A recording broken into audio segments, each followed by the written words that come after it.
네, 오늘 시그널특위에서는 조갑제TV의 조갑제 대표를 모시고 자세한 얘기를 나누겠습니다. 어서 오세요. 네, 안녕하세요. 네, 반갑습니다.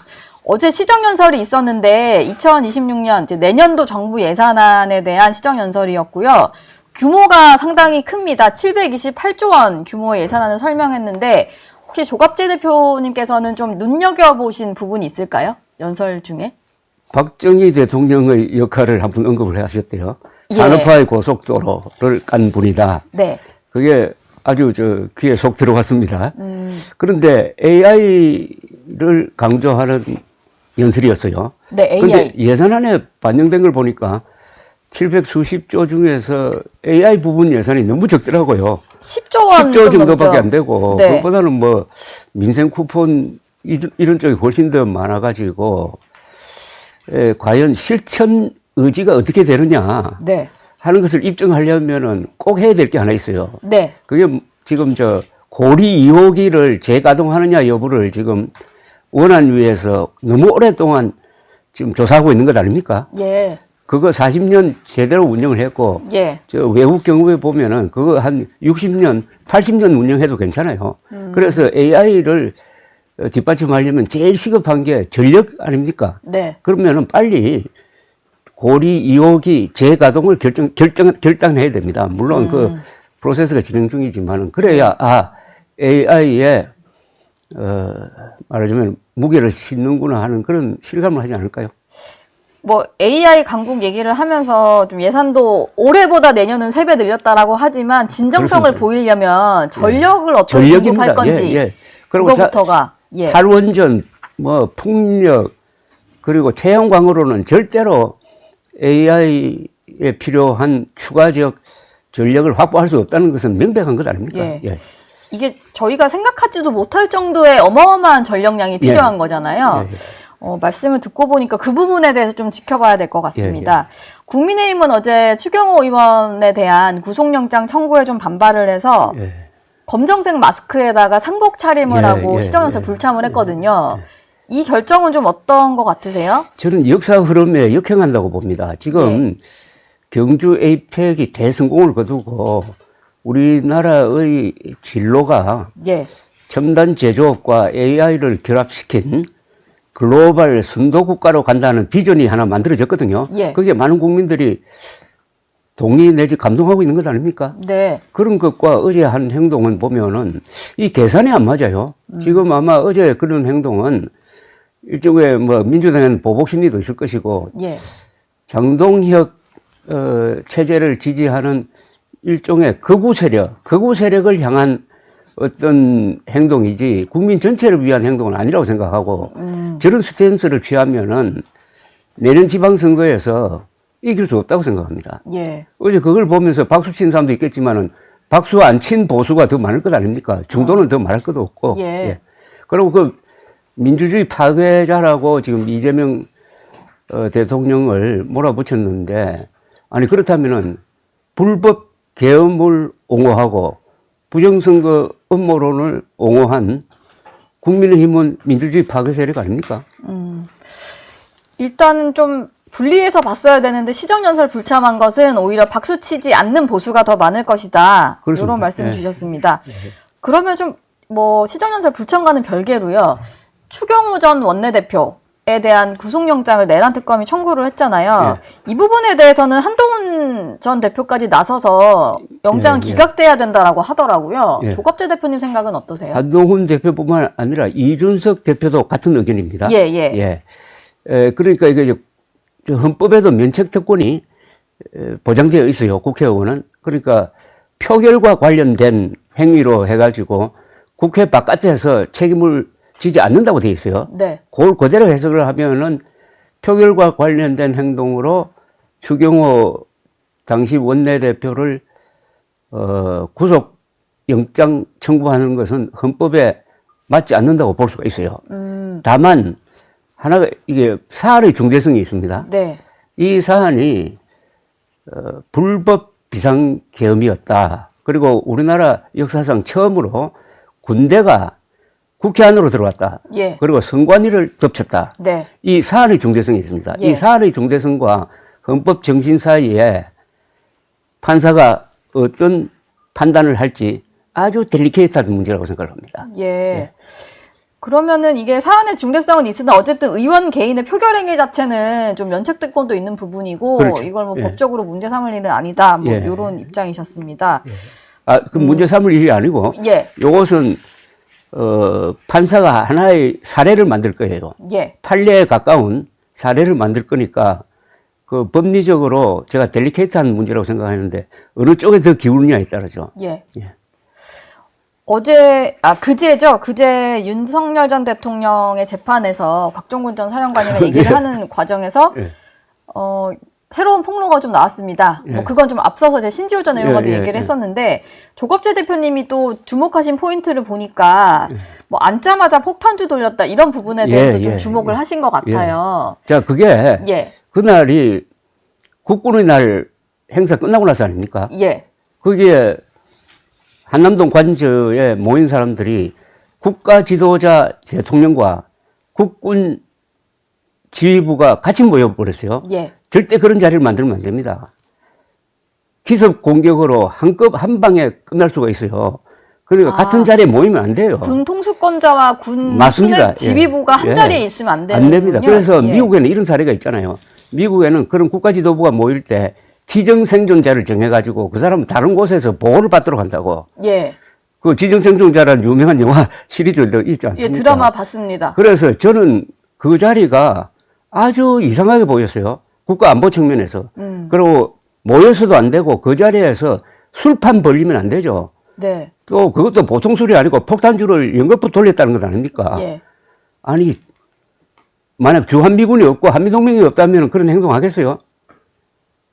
그러니까 이런 대통령부터 군 지휘관들부터 우리 안보는 미국이 다 책임진다 하니까 그런 무책임한 행동을 하는 것 아닙니까? 만약 그날 그 순간에 김정은이가 발작을 해가지고 핵미사일 발사포탄 누르려고 할 때 북한에는 말릴 사람 없어요. 한국에는 막을 방법이 없습니다. 그럼 예. 대한민국 끝나는 거 아닙니까? 국가 지도부가 소멸돼 버리는 건데. 예. 저는 그 점을 더 중요하게 여기서 앞으로 이런 문제에 대해서 매뉴얼을 만들어야 됩니다. 예. 혹시 그러니까 이게 대통령조차도 그리고 군의 어떤 이제 장성들조차도 이걸 너무 안이하게 아리하게 생각했던 거네요. 생각하고 이게 무슨 또 그날 술판을 벌리면 안 되죠. 술판이라도 간단하게 막 와인 마시는 정도가 아니라 이건 폭탄주를 연거푸 돌렸다고 대통령 입에서 나왔잖아요. 예. 그렇죠. 지금 뭐 한동훈 전 대표에게 뭐 총을 쏜다 이거는 이제 진실 공방이고 이런 말 한 적 그렇습니다. 없다는 예, 게 윤 전 대통령 측 입장인데 폭탄주 얘기는 뭐 본인이 꺼내신 거예요. 하여튼 그 자리는 앞으로 절대로 대통령 될 사람들이 또는 군 지휘관들이 그런 자리를 앞으로 만들면 안 된다 이거죠. 예. 안보상의 중대한 위기를 포함할 수 있고 왜 청와대 대통령실을 용산으로 옮기면 안 되느냐라고 군 원로들이 성명을 발표한 게 있습니다. 2022년 3월 중순인데 예. 그 논리가 이겁니다. 용산으로 가면은 대통령, 국방장관, 합참의장이 수백 메타 그 반경 안에 다 모여 있다. 적의 미사일 공격으로 예. 무력화되는 수가 있다라고 했는데 며칠 전에 보여준 그 술판이 바로 그런 자리 아니었습니까? 네. 알겠습니다. 지금 민주당에서는 재판중지법이라고 해서 이재명 대통령과 관련된 재판을 모두 중지하는 이 법안을 국정안정법이라고 명명까지 해서 추진하겠다라고 하다가 예. 대통령실에서 제동을 걸면서 일단은 이제 더 이상 안 하겠다라는 뜻을 밝혔거든요. 이걸 놓고 대통령실이 정청래 대표에게 강한 경고를 한 거다라는 해석들이 나오더라고요. 저는 이재명 대통령이 경주 APEC 정상회의의 대성공을 이용해가지고 예. 아주 타임리하게 그 문제를 정리했다고 봅니다. 즉, 경색된 이 정치 상황의 뇌관 하나를 해체한 거예요. 예. 그러니까 재임 기간 중에서 재판받을 수 있다 하는 그 공포감 때문에 사법부 조희대 대법원장을 막 몰아붙인 것 아닙니까? 네. 그런데 그걸 어떤 식으로 정리했느냐면 헌법 84조를 보면은 외환 및 내란죄를 제외한 걸로는 현직 대통령은 소추되지 않는다. 예. 그 소추를 기소 플러스 재판으로 해석한 거예요. 예. 사실은 이 해석은 대통령실에서만 한 게 아니고 지난 6월 초에 서울고등법원의 파기환송심 재판부가 연기하면서 헌법 제84조에 의거해서라고 했어요. 네. 그러면 이게 하나의 헌법 해석이 돼버립니다. 네. 물론 이건 최종적으로는 헌법재판소에 가서 심판받을 일이지만은 그렇게 하면은 재임 기간 중에 재판 재개가 어렵다 봅니다, 저는. 어렵다 보면은 앞으로 4년여 동안 이재명 대통령이 국정에 전념할 수 있지 않습니까? 예.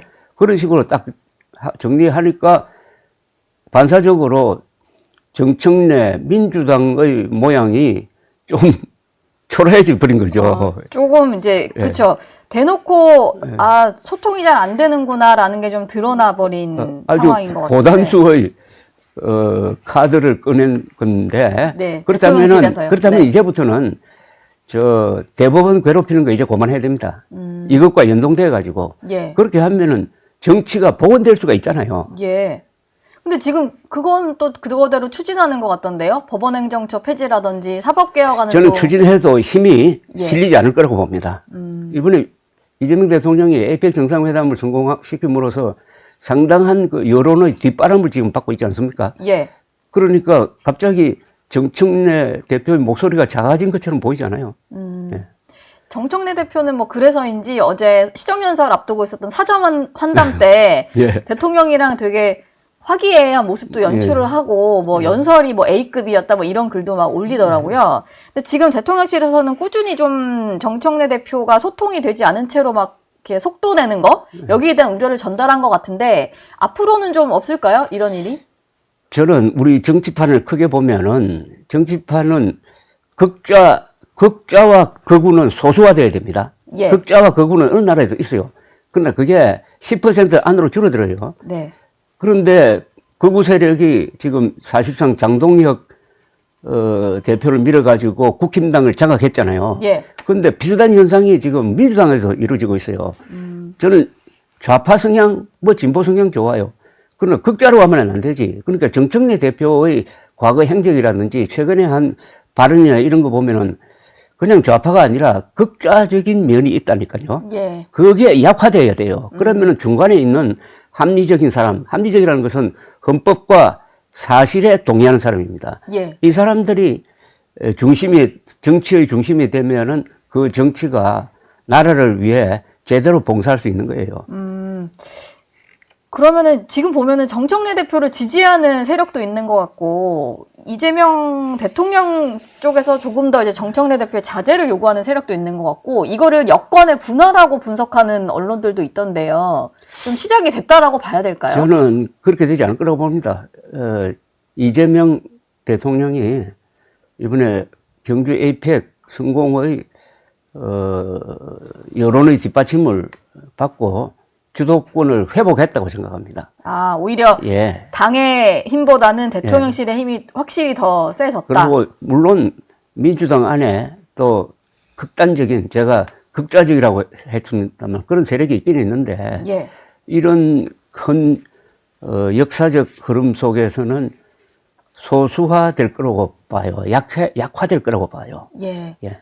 그럼 같은 맥락으로 정청래 대표의 어떤 입김이 좀 뭐 잦아들 거다, 힘이 좀 빠졌을 거다 이렇게 보시는 거네요. 예, 그렇게 보고 또 그렇게 돼야 한국 정치가 정상화되는 것 아닙니까? 아니 예. 조희대 대법원장을 몰아붙일 때 네. 그 무슨 뭐 한덕수, 정상명 이런 사람들을 하고 비밀 회동을 해가지고 이재명 후보 관련 예. 재판을 어떻게 하기로 했다는 그런 거짓말 폭로로서 시작된 거 아닙니까? 예. 그게 거짓말이었잖아요. 네. 아니 그럼 선동하는 거 아닙니까? 그래 놓고 개혁에 반대하니까 반동이라고 그랬잖아요. 예. 어떻게 여당 대표 입에서 대법원장을 향해서 반동 세력이란 말이 나옵니까? 그래서 제가 극좌라고 하는 거예요. 예. 예. 그건 오래 못 간다 이거죠. 지금 뭐 민주당에서 재판중지법은 빠르게 철회를 하긴 했는데 좀 다른 얘기인데 김병기 원내대표 같은 경우는 이 대통령은 무죄니까 공소를 취하해야 된다 이런 주장을 좀 하고 있어요. 그것도 아마 이재명 대통령이 바라지 않는 바일 거고요. 아, 그런가요? 예. 그러니까 지금 진행 중인 사건에 대해서 언급하면 언급할수록 이재명 대통령의 사법 리스크를 다시 불러내는 거죠. 예, 예. 오히려 이런 언급이 여당에서 안 나오기를 바라야. 그러니까 간단하게 이야기하면 앞으로 4년여 동안 이재명 대통령은 재판에 신경 쓰지 않고 국정에 총력을 기울이고 거기서 성공한 대통령으로서 퇴임하면은 그 뒤에 재판이 재개되겠죠. 예. 재개되었을 때 뭐 어떻게 되겠습니까? 좀 유리한 위치에 쓰지 않을까요? 예. 예. 오히려 국민들의 여론이 좋은 여론이 상태에서 보호를 퇴임하는 것이 그렇죠. 보호를 해줄 것이다. 국민의 여론이 결국 국민의 보호를 받는 거죠. 예. 아니 권좌에서 물러나면은 힘이 없잖아요. 그러나 국민의 여론이 제일 좋은 방패가 되는 거 아닌가? 혹시 좀 만나신 지 몇 달 되긴 했는데요. 이재명 대통령 만나고 오셨잖아요. 예. 그때 비슷한 조언을 좀 하셨습니까? 저는 그분이 한 말 중에서 실용 중심의 외교. 예. 외교라는 게 이번에 에이펙 정상회의에서 실현이 되었고 이재명 대통령은 항상 그 표정이 밝은 사람이에요. 네. 그래서 제가 그 농담 삼아 밝은 명자가 있어가지고 그런 모양이라고 했는데 네. 이번에 에이펙 정상회담에서 아주 최고급 유머를 구사했잖아요. 그거 아십니까? 그 시진핑 주석이 샤오미 선물 받고요. 선물 받고 한 이야기가 이거 네. 통신 보안 되는 겁니까 하니까 예. 시진핑 이야기가 주석이 이야기가 그 백도어를 한번 보세요 이랬잖아요, 그죠? 네. 그게 간단하지만은 그 여러 의미가 포함된 아주 최고급 유머고 이게 세계적으로 아주 유명해진 그 아닙니까? 예. 말은 간단하지만은 그 안에 또 순발력 있게 시진핑 주석이 대응을 하고 해가지고 예. 그건 아주 최고급 어떤 농담을 순발력이라고 주고받았다. 할까요? 농담이라고 합니다. 예. 외교에 있어서는 좀 평가가 아주 후하신 것 같습니다. 예. 저희가 시간이 다 돼서 마지막 질문 하나 드릴까 하는데요. 조국 혁신당의 조국 비대위원장이 서울시장도 피하지 않겠다면서 내년 지방선거에 뭐 어떤 자리든 출마하겠다는 의지를 밝혔는데 그러면서도 민주당 자리는 뺏지 않겠다 그렇죠. 이렇게 얘기를 했거든요. 이게 뭐 조국 비대위원장이 지방선거에서 좀 어떤 역할을 할 수 있을 거라고 보시나요? 의미 있는 역할은 못할 거로 봅니다. 예. 작년 총선 때 민주당과 어떤 그 이해관계가 맞아서 그 정도로 의석을 확보를 했는데 그때 뭐 지민비조 이런 게 있었으니까. 지방선거에서는 그런 공간이 없을 것이고 예. 이 전략적으로 별 가치가 없는 존재가 된 거 아닌가 하는 생각이 들고요. 다만 지역별로 어떤 전술적 무슨 가치를 민주당 입장에서입니다. 예. 가치가 있는 존재가 되지 않을까 하는 생각이 들고 또 그 사면 복권되는 과정에서의 국민 여론도 별로 좋지 않았고 해가지고 예. 별 중요한 역할은 못할 거라고 봅니다. 아주 그냥 조그맣게 지역적으로 그냥 민주당과 어떤 그렇죠. 전술적인 전략 전술적인 같은. 전략적으로는 판을 바꾼다든지 그것은 안 될 거라고 봅니다. 물론 작년 총선에서는 네. 전략적 가치가 있었죠. 알겠습니다. 조국 비대위원장 얘기까지 나눠봤고요. 조갑재 대표와는 여기서 인사 나누겠습니다. 고맙습니다. 예.